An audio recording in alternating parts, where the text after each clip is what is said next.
My name is Tracy Grinnell. I'm the plant manager. I do, my official title is the Director of Manufacturing. So basically anything that has to do with processing the job. So from the customer service all the way through the plant to the back door, I handle that. Exactly what's on the press, but they are supposed to have set up a table for foiling, embossing, and die cutting. So I imagine we'll have some of the stuff out there. There are some people running. I haven't been back there in the last hour or two, so I'm not sure exactly what jobs they'll be running. Okay. But we'll have something. Okay, we'll go ahead and get started. If someone can just pull that door stop out, maybe set it on the windowsill inside, and the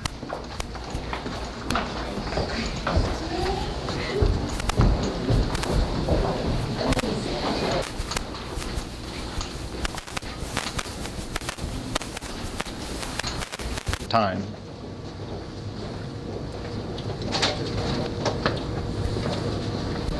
We do our data processing and our pre-press work. So as far as our data processing is for the most part against that wall. Our pre-press department is pretty much from the middle over.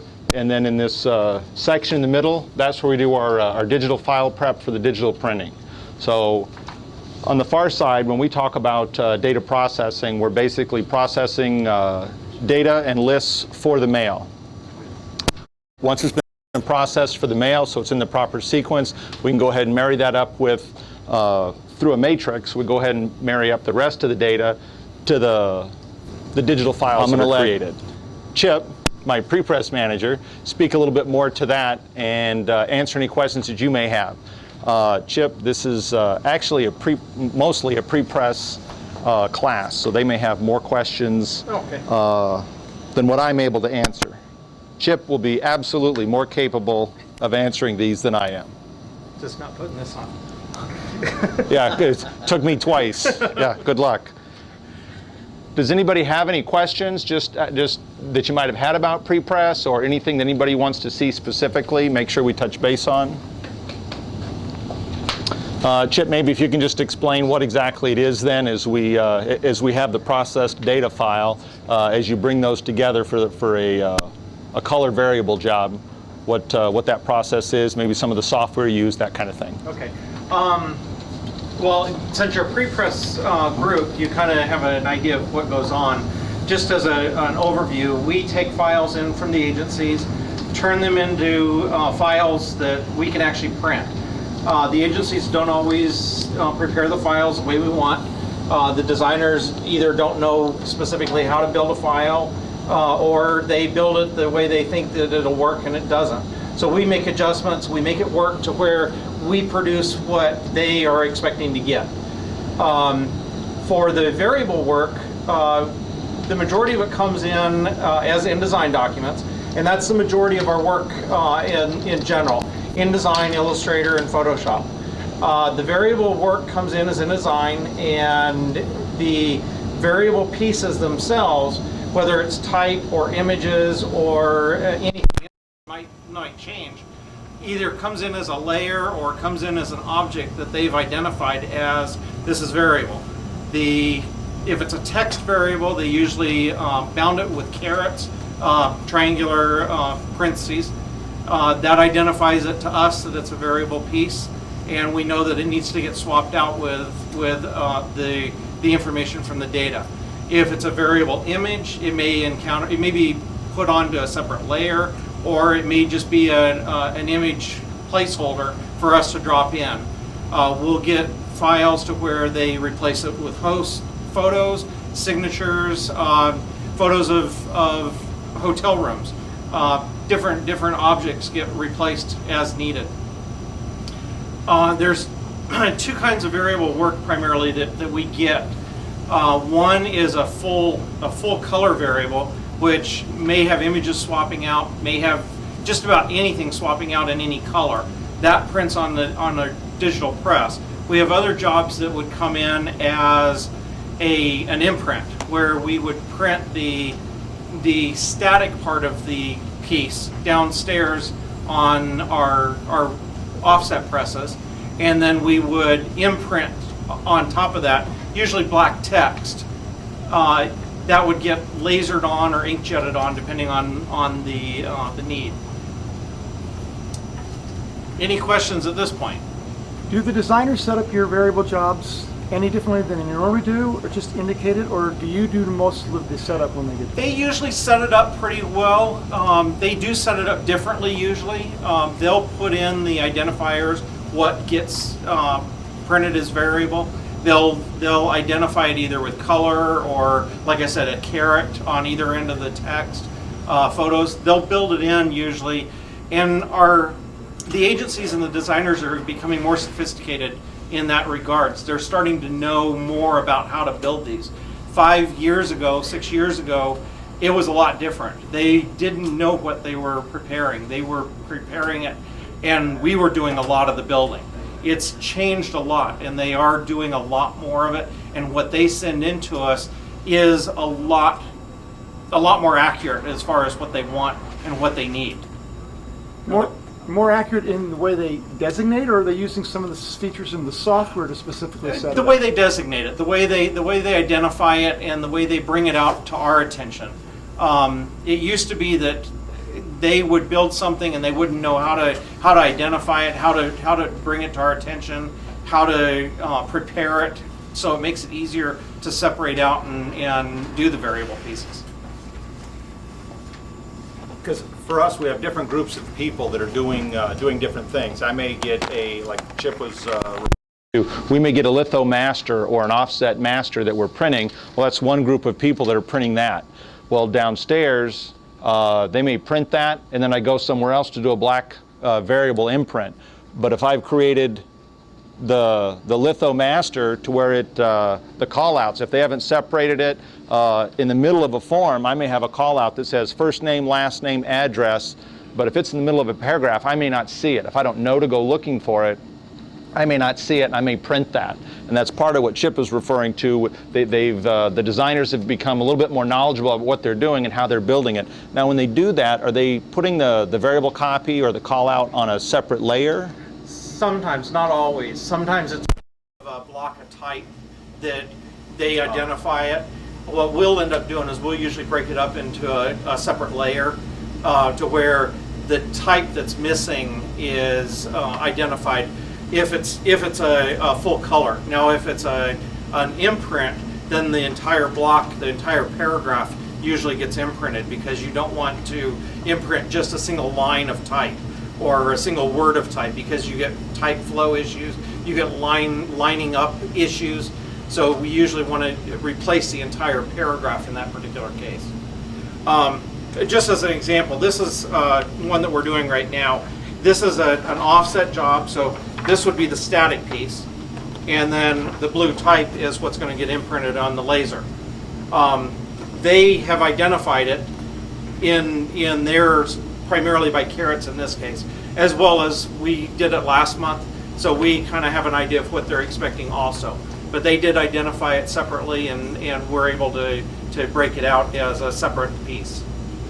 So when you're making the proof, your proof actually calls out first, last, or dining offer, entertainment offer. Yeah, in this case, it's calling out the total free play, the hotel offer, entertainment offer, and that is identified usually as an Excel document that they've provided to us, that this is what gets placed in there for this person or this tier level of the client. So it'll replace depending on what their needs and requirements are from the hotels. Now, if this was a full variable job, this line might change. Even though it's white typed in this case, that line might change. The dollar amount may change. You may have different dates for different tier levels. You could have all different kinds of things changing if it's a full color print, because at that point, each version is printing out separate at every page. Whereas this one, we're printing out a large quantity of shells that gets changed just as an imprint. There's a cost break for the customer, and that's generally what dictates whether they do a black imprint for the variable or whether they do the whole job as color variable.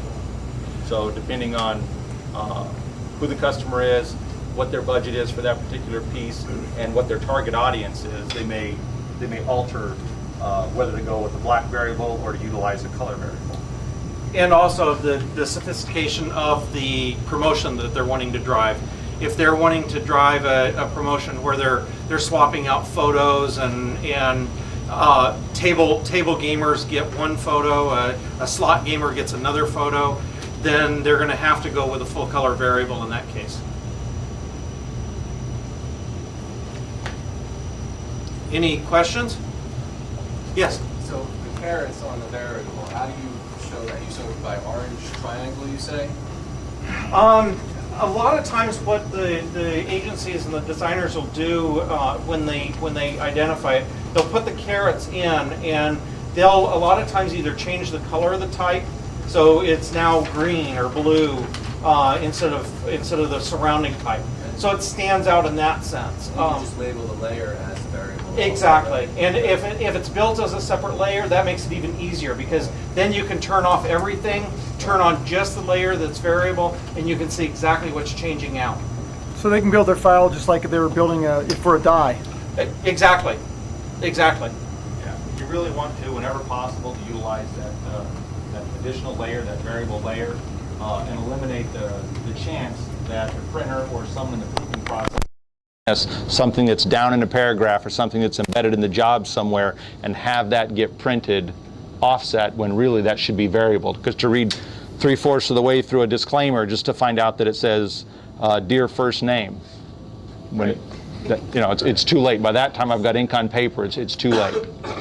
And a lot of times we'll get send in the comps, because we always recommend hard copy printed piece, so that we know what they're expecting to see on their end. When they send in that printed comp to us, a lot of times they'll circle it, they'll highlight it, they'll do something to identify this is where we're expecting variable text, or this is where we're expecting a variable image, or whatever the case is. And as he mentioned, you would do the same thing for if you're building a foil or an emboss or any kind of Cyrilla varnish, any kind of specialty. It's easier if you put that on a separate layer and identify it with a separate spot color, so that it's easily identified. Wait a minute, this is what we're expecting. This is what we want to do. And then something that a lot of people don't realize in the case of foil and embossing, make sure it's a vector file. Don't send an image. What ends up happening is when that file is made into the copper or the brass, whatever it may be, the process of making that, if it's an image, you get a soft edge. It doesn't work for foil or emboss. You want a nice sharp vector edge.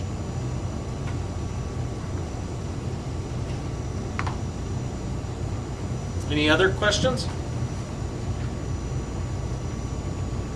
Okay. What happens if you receive a PageMaker or Quark file? We cry. If it's PageMaker, which happens extremely rarely anymore, but it does still happen.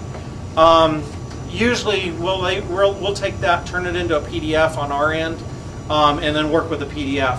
A lot of times, the designers at this point, if they've been doing it long enough in PageMaker, a lot of times they'll even send us a PDF at the same time because they know that's what we're going to need. If it's Quark, we still do work with Quark. We get files from our clients in Quark, not very often anymore, but it does happen. Again, InDesign is by far the best program for doing multiple page layouts. Illustrator is for building vector single image pages. Those two are the ideals. Images for out of Photoshop or anything else, if it's a TIFF file or a JPEG, they're pretty much equal. It doesn't really matter. It's whatever you're comfortable with and whatever works the best for you. When will you take a Photoshop or Illustrator file? Photoshop files, a lot of times we'll get Photoshop files for signs, for sign shop work. It all depends on the end product. We do get Photoshop files for various pieces. We always make sure that the resolution is high enough. For normal print, that's 300 dpi at final size. If you go more than 400 or 500 dpi at final size, it's wasted image. It doesn't translate to the final piece. So we always recommend 300 to 400 as a final resolution for images. Just an Illustrator file, we get those all the time. They're usually one-page flyers, two-sided flyers. Anything more than that, we always recommend going with InDesign. InDesign is better for the multi-page documents. So you discourage multiple artboard Illustrator files. As much as possible. It happens, and the newer versions of Illustrator are much better than the older versions of Illustrator in that regards, but multiple pages work out much better out of InDesign. Just the way InDesign, we can write files, the way we can prepare files for press, they work out a lot better. Do you prefer InDesign to PDF? We like to get the native InDesign document or the native Illustrator document, as the case may be. We like getting the native files wherever possible because it gives us a little bit of flexibility on our end. The client calls up and says, hey, we've got a last minute change. We can make that change for them and be able to turn it around quickly if they give us the native files. If they give us a PDF, sorry, we've got to get a new file from you, and it slows the process down. Multiple page documents, if we're getting a 100-page document in, a PDF works out really good because we don't have to worry about all the changes. Again, the problem with a PDF is it's got to be written right. If it's not written with the bleed in place, if it's not written with the right settings, then you're not going to get a quality end product. So again, the native document gives us that ability to produce. It also, when it comes down to variable, when it comes to foil, embossing, any of those specialty type items, the native file is a must because without the native file, we can't do the variable. Without the native file, the embossing and the foils and the Cyrels, anything like that is much more difficult to produce correctly. It doesn't give us any ability to make the files right as needed. What's this Cyrel you said? Cyrel is a Cyrel. It's a plate. A lot of guys downstairs will refer to it as a blanket because it resembles a blanket more. But really, what it is for coatings. When we apply coatings on the presses. So we'll show you one downstairs. For the kind of the simplest description is everyone's seen a rubber stamp on the bottom. It's 2 layers. It's the part that images plus the base part. It's that on a larger sheet. We mount that larger sheet on the press, and we actually will transfer coating. So we can do spot UV, spot aqueous coating while we're running the press. So it's all happening in line. I can print the forward 4, I can put the coating on both sides, I can print the flood, which we do with just a blanket, or the Cyrel is again a plate that has been imaged, excuse me, either with a piece of film, which would be the old school, or the newer versions of it. They're newer shops, more up-to-date shops are doing it with lasers, actually imaging it with lasers now. So we'll provide them with an Illustrator EPS file, and they'll take that EPS file and turn it into the blanket, into the Cyrel plate. And that's typically how we produce foils and embossed dies also. We send Illustrator EPSs. One last bottom line question, okay? Yes. You said over the years that designers are learning Yes. how to do it better, intimating that they hadn't known how to do it before. So here's the question. Why do I really need to prepare it correctly for you? You can fix it for me if I give you the native files. That's extra cost, extra time if we're doing it. If you build the files properly to begin with, then your process is going to be quicker and less painful. Plus, if you've built the files properly to begin with, then you know what you're expecting. Yeah, a lot of times designers are dealing through a third party. That third party is the designer's customer, but it's also our customer. So Customer is giving us a file, and it's incorrect, and I've got to go back to my customer. As a designer, you don't want the embarrassment of your customer coming to you saying it's incorrect and you need to fix this. So you really don't want the embarrassment of it. That's not a way to get repeat business if that's what you're doing. And whether you're working for a design firm or whether you're working for yourself as an independent, it doesn't build any loyalty with customers if there's constantly changes or mistakes or errors. Or if they have us do it, same thing. It's easy and it's quick, and that's what everybody likes. However, it gets expensive, and nobody likes that. And the other thing that happens as software gets changed, as Adobe or whoever comes out with newer versions of software, the designers start using features that come out, and it doesn't always work on our end. We usually have to spend time with the new versions trying to figure out how to make things work. You may send something over to us that you think looks great and is wonderful, but then we get it and we have to figure out how to make it actually work downstairs. Again, that's a process that you kind of go through as you go with newer versions, and it doesn't necessarily happen quickly. Sometimes you will be sending us files that are lovely and do exactly what you think they do. They may take us 6 months before we really understand how to work with them. We make it work, and we work through the issues so that you get what you expect, but it's not necessarily an easy process. So we always recommend the designers, before you start doing things that is a new feature and it's cutting edge, find out what it is that we need to do to make it work, because it doesn't always work right to begin with, even though Adobe and the other software companies say it does. I remember when InDesign came out and they had a problem with shadows. Yes. You put shadows on your type or something like that, which was a PostScript thing. And they said they had a problem with the PostScript, and I said, well, aren't you the guys who created PostScript? He says, actually, that feature was made for the web. Mm-hmm. And the print people are using it for print, and it doesn't work right. So that's kind of an example. Well, and what also happens in that regards is the software that you're using to design with gets updated, but the software that we are using to rip for plates and everything, that's usually a little bit behind the curve. It's a much more extensive and expensive process for us to make those upgrades. So they usually are delayed a little bit.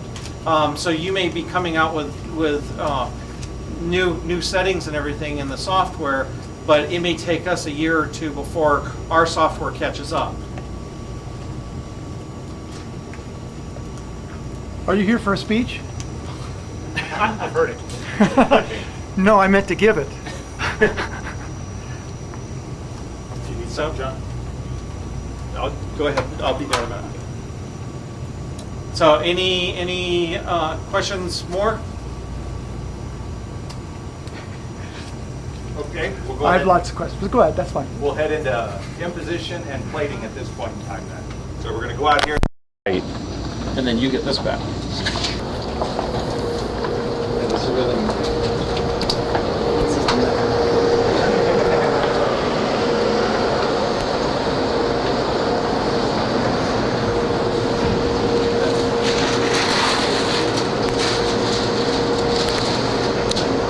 And do you have anything, John, that needs to be imaged, or you're close?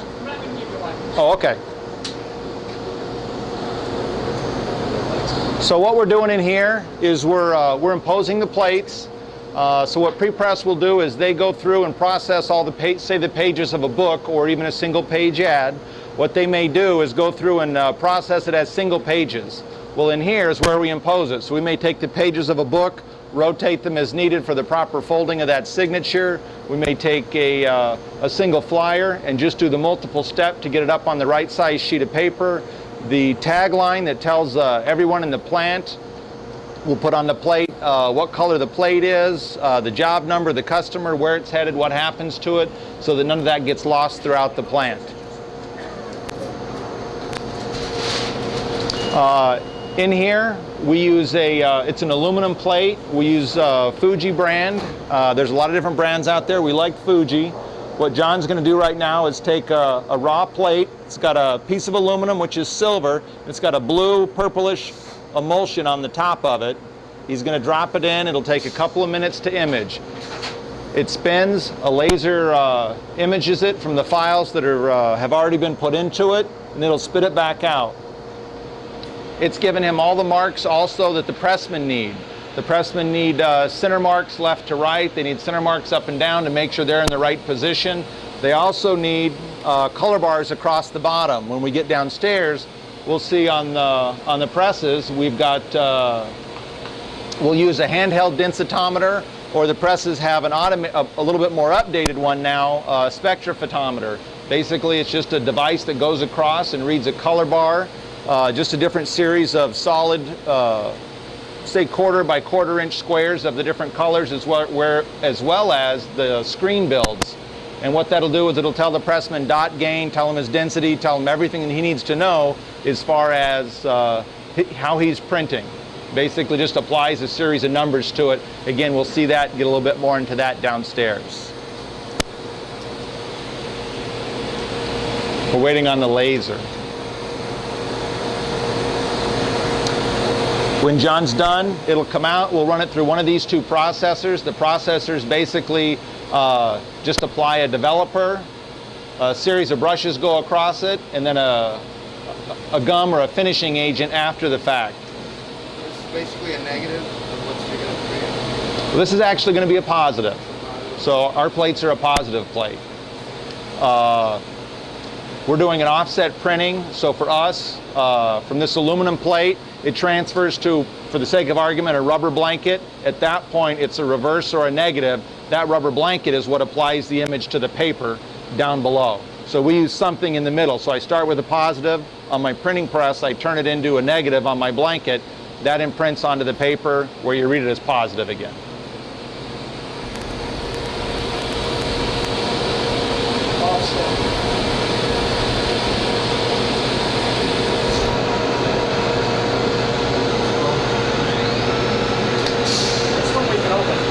This one? Okay.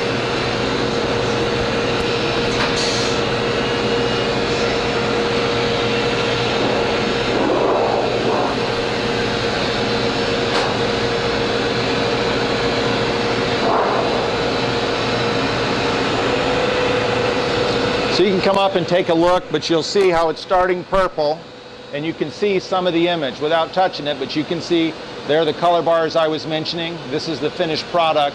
Looks like there's a takeoff bar across the back where you've got a darker image and a lighter image. Now as it starts to go through, you can see what's left is the positive image on the plate. And then it's just applying a finisher here, which used to be just a gum, and then going through a drying unit.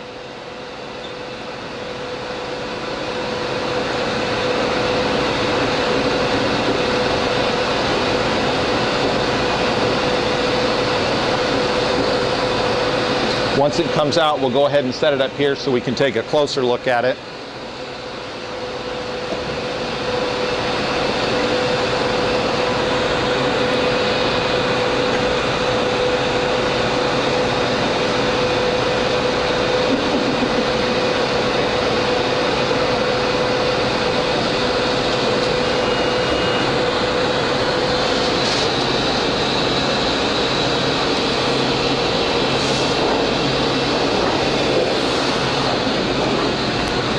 So he's going to image one more plate for us.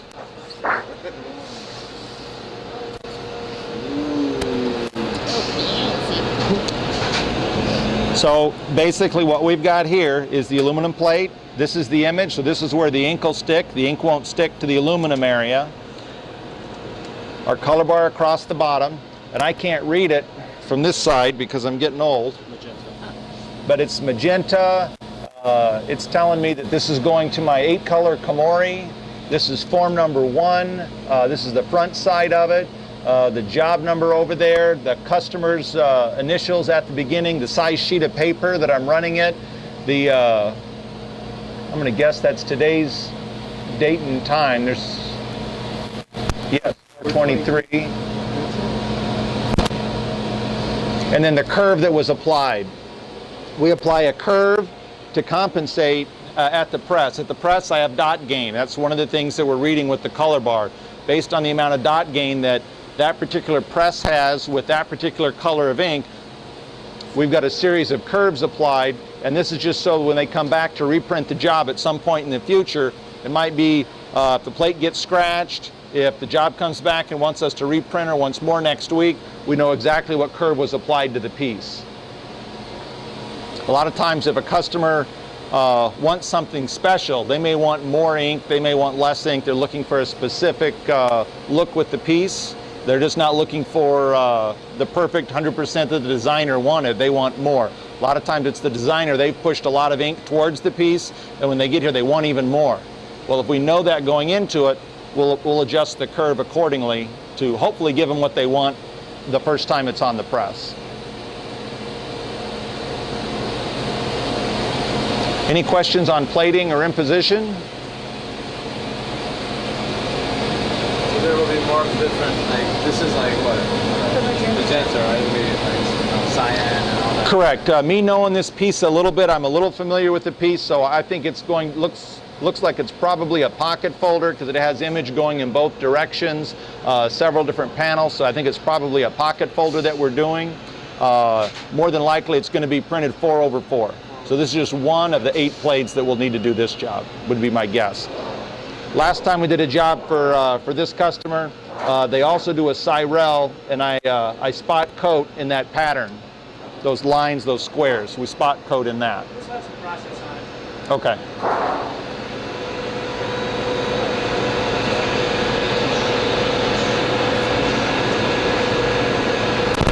John's got another plate over here, which I think will probably be for the same job.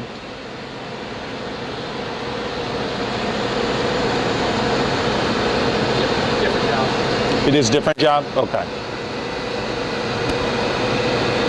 But you'll be able to take a look at this plate and just see a different style, something with actually a photograph on it instead of art with just a couple of small photos in the middle.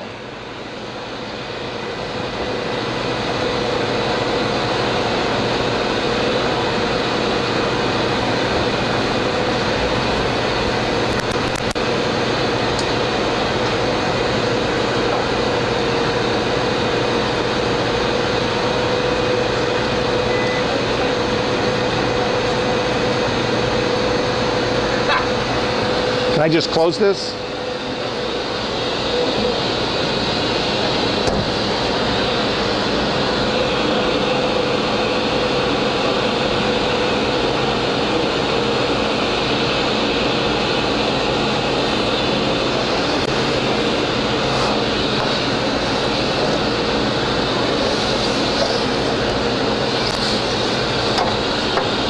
So here's a different job.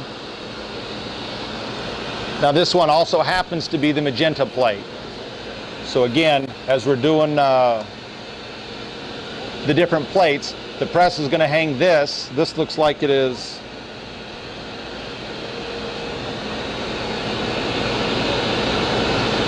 Yeah, so this will be for a job that is also 4/4, but looks to be just a different brochure. So this is just a book, I believe. It's a 38 by 25. And this will be the size sheet that we're printing on. Here's our register marks so that we can see that we're in register. They've also got crop marks on the piece and bullets so that down on the press, as they're lining up all 4 colors, this just gives them something to look at beyond the image. A lot of times you can't really see register with the soft edge that happens within a 4-color process photo. And if there aren't all 4 colors near the edge, look like right here there's not, if there isn't a good place in the photo to look, you need a register mark to go to. You need something solid that will still move it in the correct position.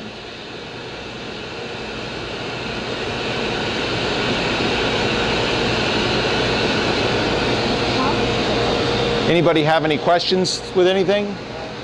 So after you guys done with the plates, you guys reuse them or? It's a one-shot deal. That's it? So, and we'll take a look at some of the plates downstairs, but to hang the plate on the press, we put it in a bender and it bends a very sharp edge. So basically it's a 90 and then almost an immediate 90 back. So it's like a letter J. When you put it on, it goes on perfect, but when you take it out, you actually bend it. So you actually damage it taking it off the press, so you don't reuse them. That is with an automatic plate hanger. Older presses, and we have some older presses, but with the older style, you used to just put a slight bend in it and put it in.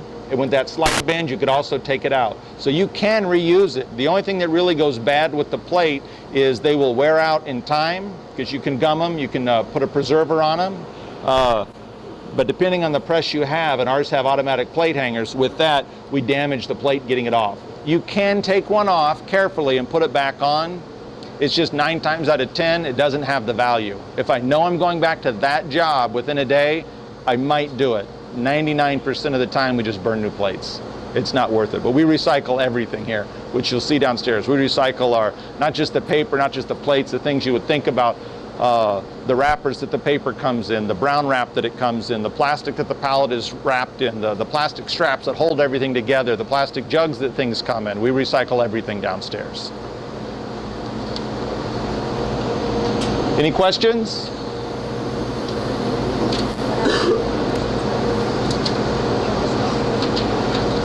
Ed, any questions? Okay, we'll go ahead and head downstairs. Thank you, John. We're going to go back out the way we came, but make a left. We're going to make a U-turn to the right here.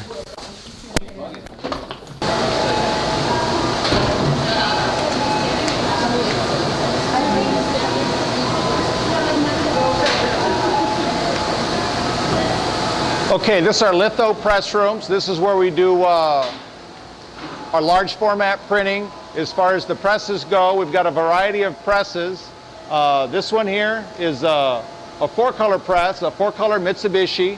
It's 28 by 40, so 28 inches by 40 inches is the maximum sheet size that it takes. He looks like he's changing plates right now, so you can see how he's taking the plate off. Now those plates there don't have the same bend as the Komoris have. So those plates he would be able to use. For us, because I bounce back and forth from press to press, depending on the job, depending on the turnaround, the day of the week, the time, a lot of different variables, I will not save the plates because I don't know what press it's going on the next time. So again, we don't save plates at all. We recycle everything.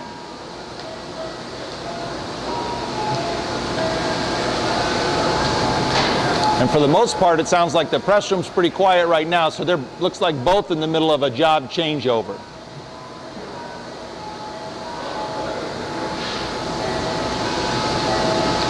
We'll go ahead at this point. Does anybody have any questions? Yes? Where's the ice cream truck? Ice cream? What I wish. What that is just a different alarm. The presses use different sounds and different tunes, basically. It'll be Itsy Bitsy Spider.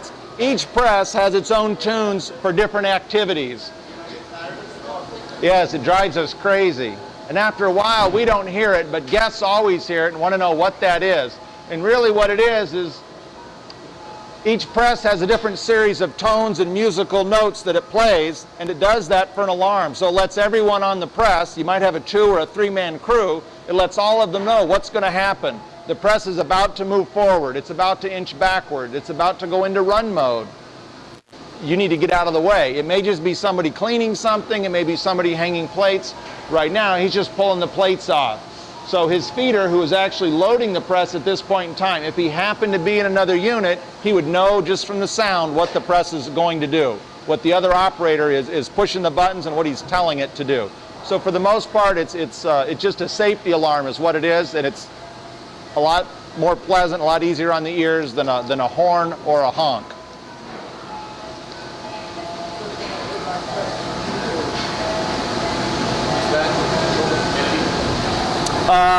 It's to try and control the humidity. In Vegas, our humidity level is so low that we literally can't get enough water into the air. We're hoping for a 50% humidity level, Now we walk to digital. When we get to the digital area, because it is a smaller area, I can actually achieve the 50% there. Here you probably get 30 or 40% as much as we normally get, but that's really just water and high pressure air to try and get that humidity level up. What that does is paper's made with a certain amount of moisture in the sheet, and when I print on it, I go through a series of lights and it dries it. When it sits in a dry environment, it dries that sheet. Well, that sheet is constantly changing size. Not anything you're going to measure with a ruler necessarily, but by the time you get a 28 by 40 inch sheet and you print one side of it and try and back it up, you will see it in your print. It won't fit. So the reverses that you guys are designing, those reverses aren't going to fit. The blue's going to hang in, the red, whatever. A lot of that has to do with stretch and shrink. Sometimes the press drives that, and sometimes it's just the climate. This is just to control the climate.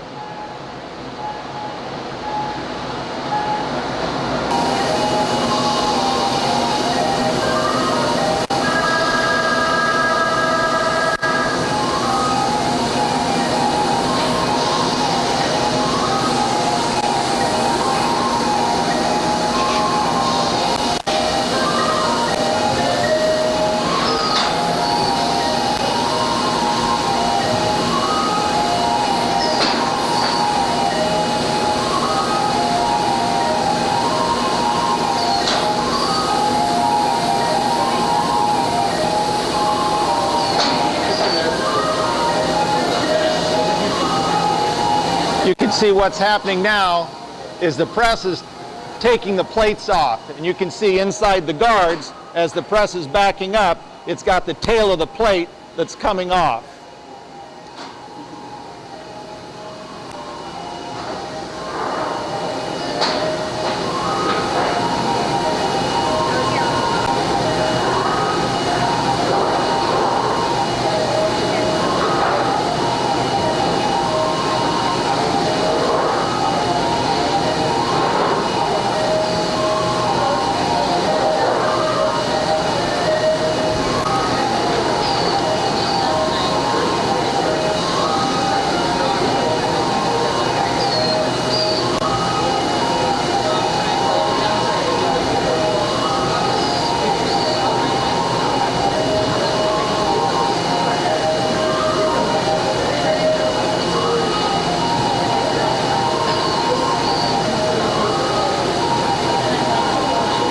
Ultraviolet lights to cure the ink instead.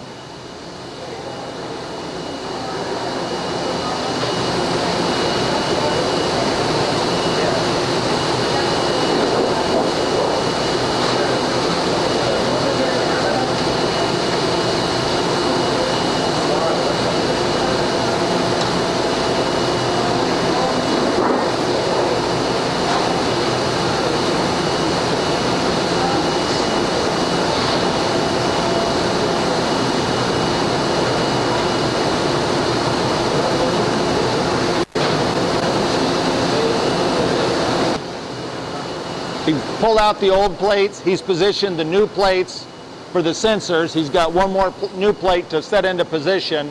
And then same thing, he'll hit an automatic mode. It'll load the plates automatically.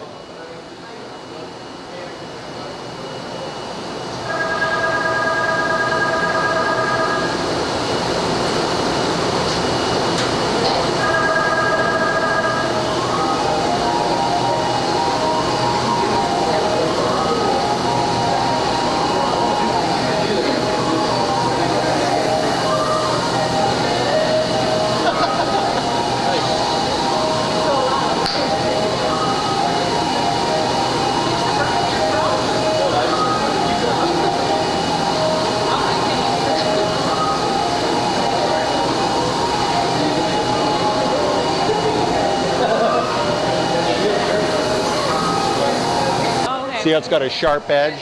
That's the tail of it is going to grab that and pull it in so it gets out of the way. It's going to wrap it around a cylinder, and that edge is going to be hanging out. That cylinder has a jaw in there. That jaw will pull it in. Okay.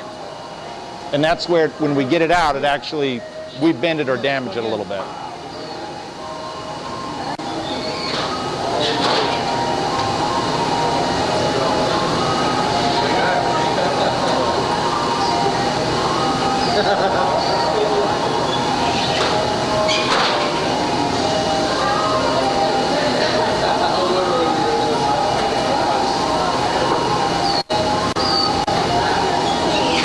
jiggling.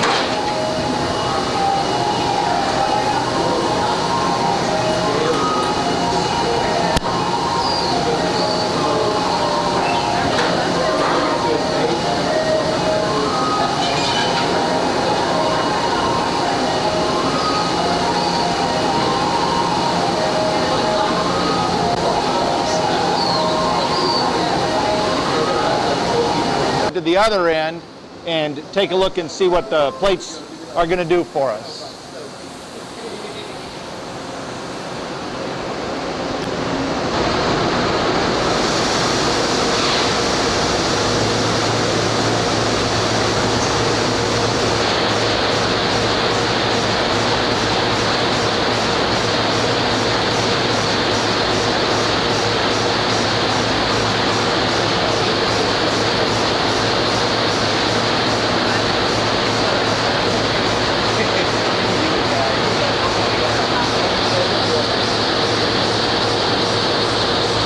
So as the press starts to ink up, he'll pull some sheets out and see where he's at.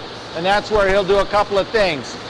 He'll run the spectrophotometer across it, check for his densities, check for his position, do a physical check where he'll look for that also to see if he sees any imperfections in the piece.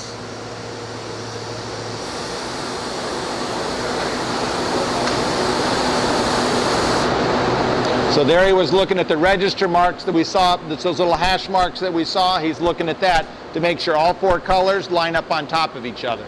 That's called a what spectral? Spectrophotometer. And that'll be this box that rides across the color bar.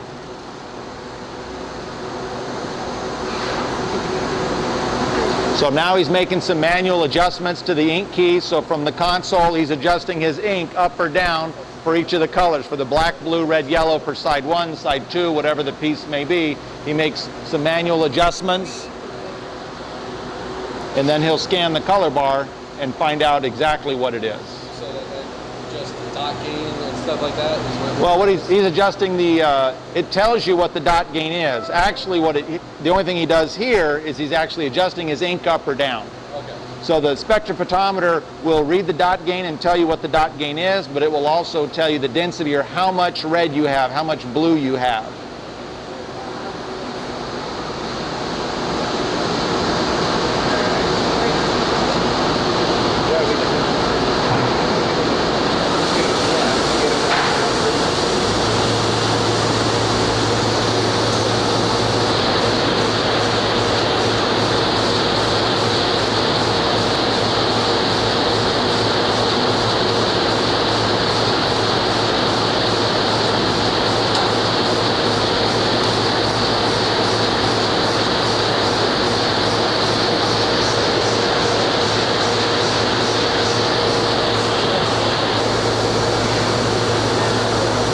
So it's going to scan it, and then up on the board, it'll give you a digital readout of what it is. Really what it does, it applies a number to it, a density number, and we all see color a little bit differently. It's subjective. So you and I might see reds and blues a little bit differently than each other. What this does is it gets the human touch away from it, so to speak. So we apply a number to it, a known base, a known standard for all of the colors. He'll go to a shop standard for the sake of argument. We've established a shop standard here, so he'll go to that, and then he'll look at it, and then from the craftsman's eyes, now he says it needs a little more blue, a little less red, whatever that might be. So there's a certain set number that you have. We go for to the colors. Yes, press with this sheet, and it's pretty unique. So he's printing 4-color process. Now he's just printing the one side of the sheet. He'll go back through later. But he's printing 4-color process. It's UV ink. And also he's applying UV coating on the fly. So he's putting a UV coating, that's his shiny gloss. And he's also applying a dull varnish. So he's applying dull varnish also. So when we saw him hanging the plates, we saw him hanging the 4 plates at the other end, and there was 1 plate at this end. Well, that's the process at the other end. That's the dull varnish at this end. And he's also got the coating in the middle. The coating is applied with a Cyrel. And in a second here, I'll walk around the corner and show you what a Cyrel is. But that Cyrel will apply the pattern.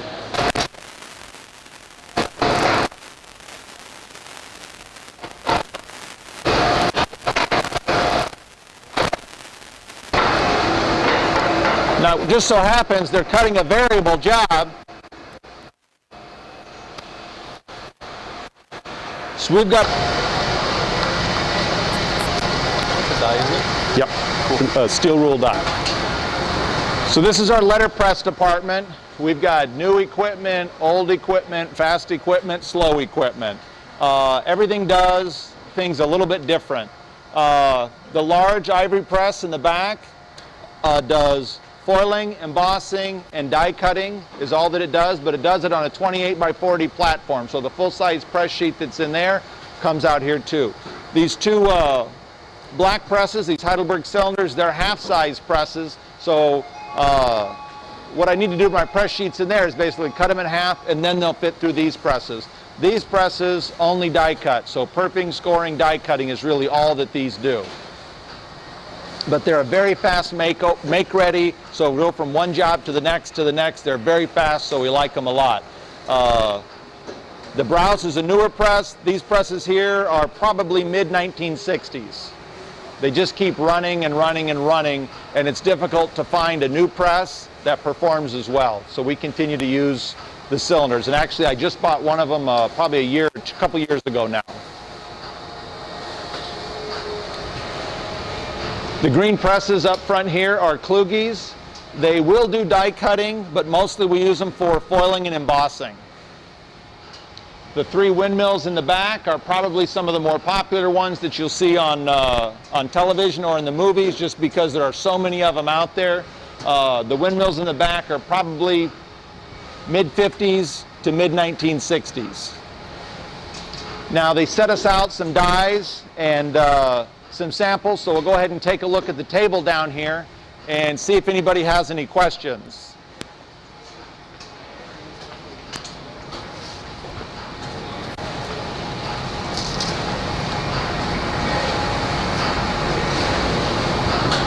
So here's just a series of jobs that they've given us and give everybody just an idea of what the foils are. This is actually, yeah, it was. So this is the foil that was used for this job. Now all the foil really is it's multiple layers, but it's basically got a clear cellophane. It's got a printed image on it. Sometimes that image has a pattern. Sometimes it's just shiny gold. But then there's also a thin layer of a hot melt adhesive, for the sake of argument, basically called a release. Based on, we change the release or the different glue, because if you see, they'll be different colors. They do different things. Some stick to papers, some stick to inks, some stick to coatings, some will stick to anything. Some release are very difficult to release, some are very easy to release. So depending on the art, depending on the substrate that we're going to, we'll change the different foil release. Now, what they've set out is a different series of dies, some different samples that do different things. These are brass dies here, mostly made for longevity. This is a sculptured brass die, so an artist actually gets in and carves this out. So this was of a map, and what they'll do is when they're done carving, they make a counter. So they have a female, they make a male. The sheet of paper that we're going to texture or we're going to emboss goes in the middle. It's put together under heat, thousands of pounds of pressure, and the image is, when the image is transferred, you actually shape the paper. That's where you get your emboss or your deboss, your textured look. That'd be what this is, this here. And you can go ahead and pick some of this stuff up and touch it, but you can see what the difference is. They've got, we do a lot of brass dies, a lot of copper dies. The copper is the cheapest or the most economical die, but the brass is the longest lasting. So again, depending on the job, if it's going to be a repeat job, what we're doing with it, how many hundreds of thousands, tens of thousands, whatever that might be, we'll order a die specifically for that.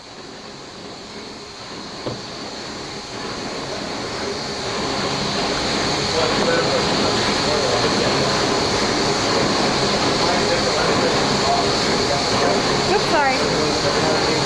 I'm stepping on everybody's toes.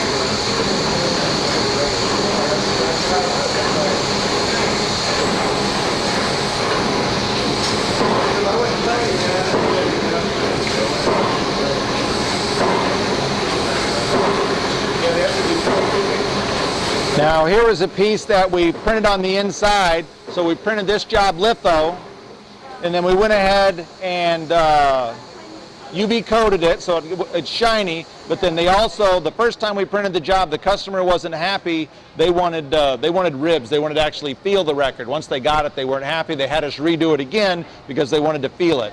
So I actually just made an embossing die. So even the ribs of a record, we went through, and you can feel even the die. You can, even in something that fine, you can feel that it's still coming through. After that, we go through and die cut it into the shape, and that was actually an invitation to a party.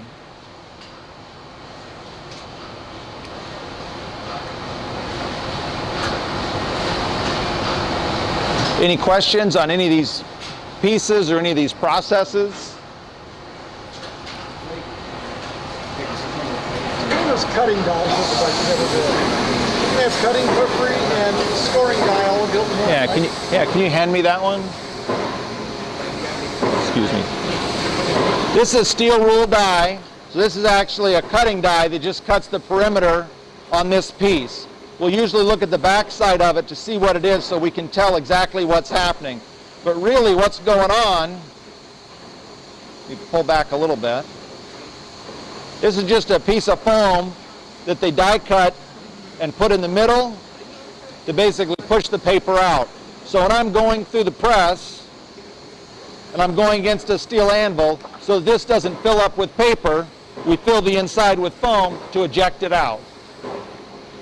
Now this one is also a full perimeter. So there are no bits or pieces, there's no portion of the job that gets cut off at the cutter or that gets, I guess, taken away or cut apart separately. This all happens at one time. So what this is literally, it's just a knife blade. It's just a knife blade that gets bent by hand into this shape, multiple pieces put together and then placed into the board. Now in this one happens to be just die cutting, but just as easily we could have incorporated perping, we could have incorporated scoring, we could have incorporated some punches if we wanted just some circles punched out. You can incorporate everything into a steel rule die to get what it is that you're looking for.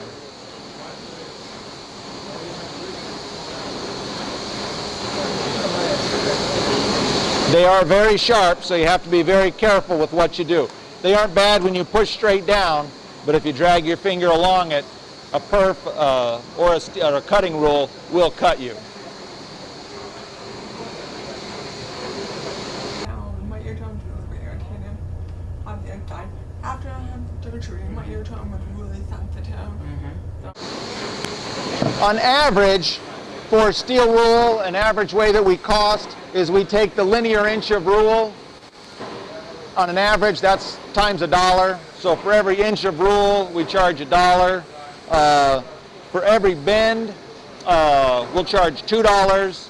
A circle, to give you an idea, a circle to us has 4 bends in it. So if I had a door knocker, it would cost you $2, $4, $6, $8 plus the steel rule. So for me to bend a circle, that's just what it'll cost. We do some die making here, but for the most part, we aren't as efficient at it. We do die making here. We brought it in-house, the capability, because we do run 24 hours a day, 7 days a week. So I need to be able to fix a die or repair a die. But we actually farm our dies out and had them made by hand in town from 2 different companies. Those companies have each been doing it for years, and we'll give them a file one day, they give us a die the next day.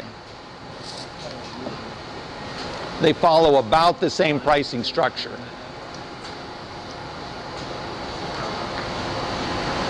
As far as the copper goes, a copper die right now is probably going to cost you, my guess is going to be $2 to $3 a square inch. So they charge you by the copper, and then they'll image it for free, is the way it look at it. So depending on how big your image is and how big a die you're asking them to create for you, that's how you can calculate your cost. Now if you want a counter, because it's not, that'd be for a foiling die. If it's an embossing die, same price, you just have to buy the counter also. So a foil die would be like this, would be just an image that's flat and raised. So that's how I would foil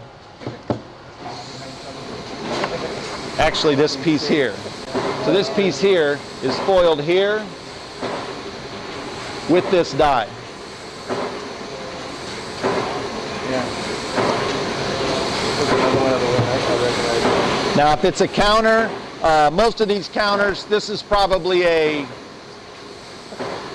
$20 counter. And basically, it's just the male and the female. And they fit into position. And when the press, you can see what he's running. Looks like he's foiling now. Are you foiling? Yeah, he's foiling. Still. Let me grab a piece of what he's foiling. It's a business card. He's already foiled one side. Now he's foiling the other side. That's a nice business card. For a business card, Yes, sir. it's fairly expensive. He wants to stand out. The real expensive dies are going to be the brass dies. Now, brass dies can be made photographically, but you can photographically make a multi-level die that has different levels, but a sculpted die would be something that has shape, something that has a pattern to it. Those start off being photographically imaged, but end up with literally an artist carving it out. So the brass ones, you never know until you give them the art, how much it's going to cost.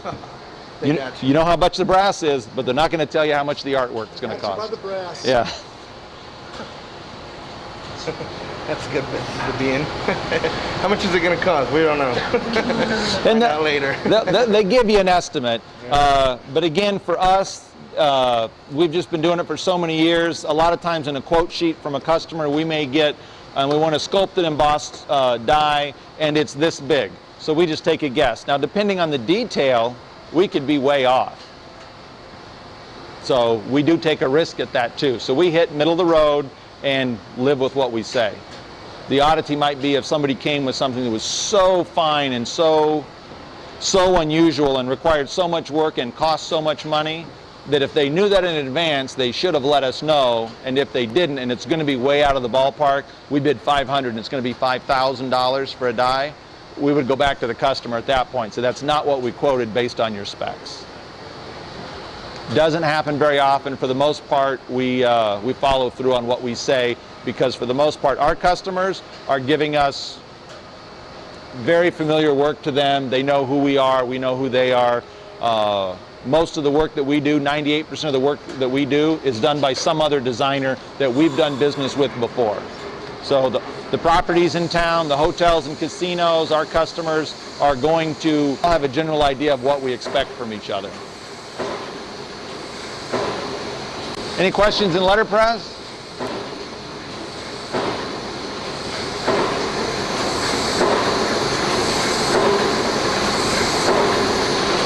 Curtains.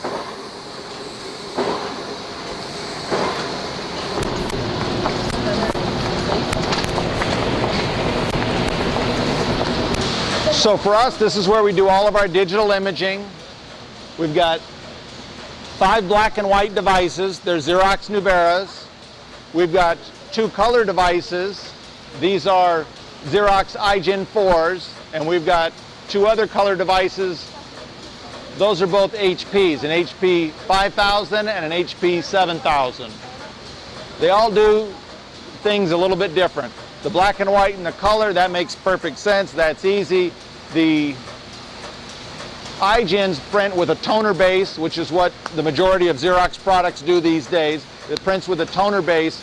The HP, we've had the HPs longer than any of the other presses. Both of our HPs, HP technology, this is the Indigo, it uses an ink.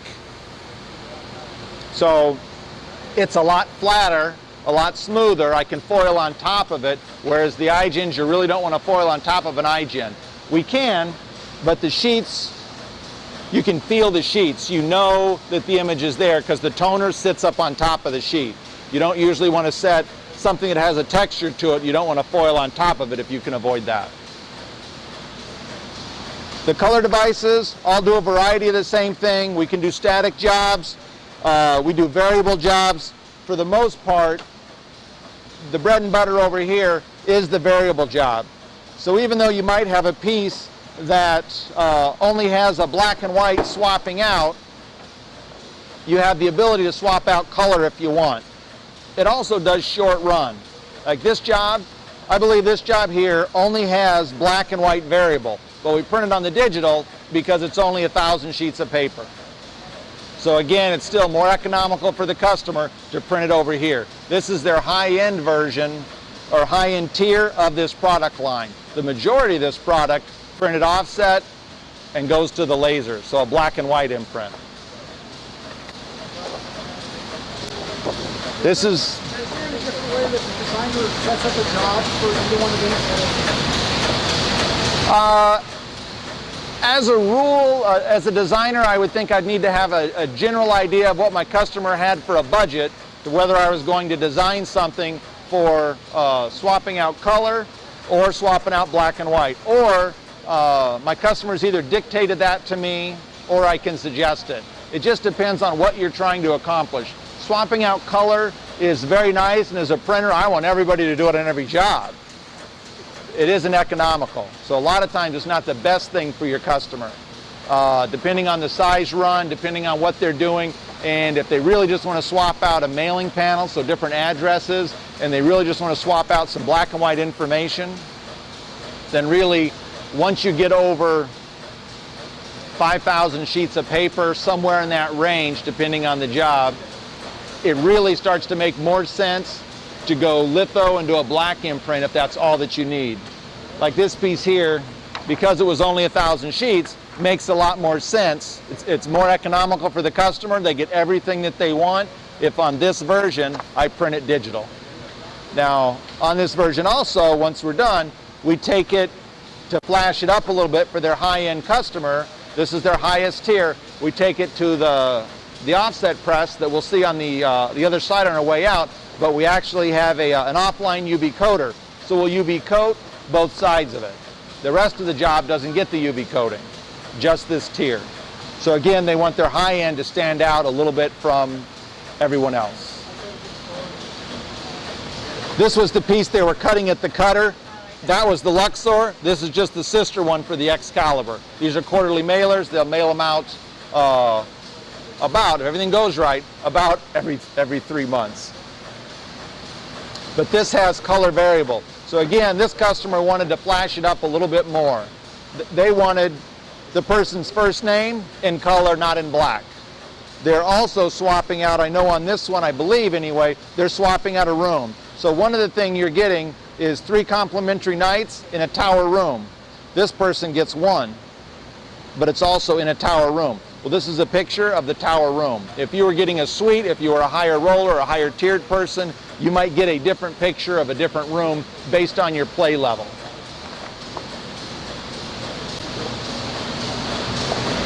The other things that we have here, we've got a couple of inserters. We've got one inserter that folds. This one that she's running does not fold in line, so she's just inserting an item into an envelope. I think she has 1 letter going into an envelope.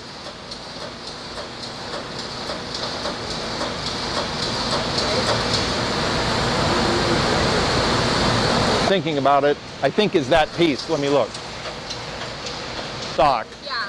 Yeah. That's why I was trying to get paper so I can have it as a sample. We have some samples upstairs that you could probably have. Yeah. Any questions?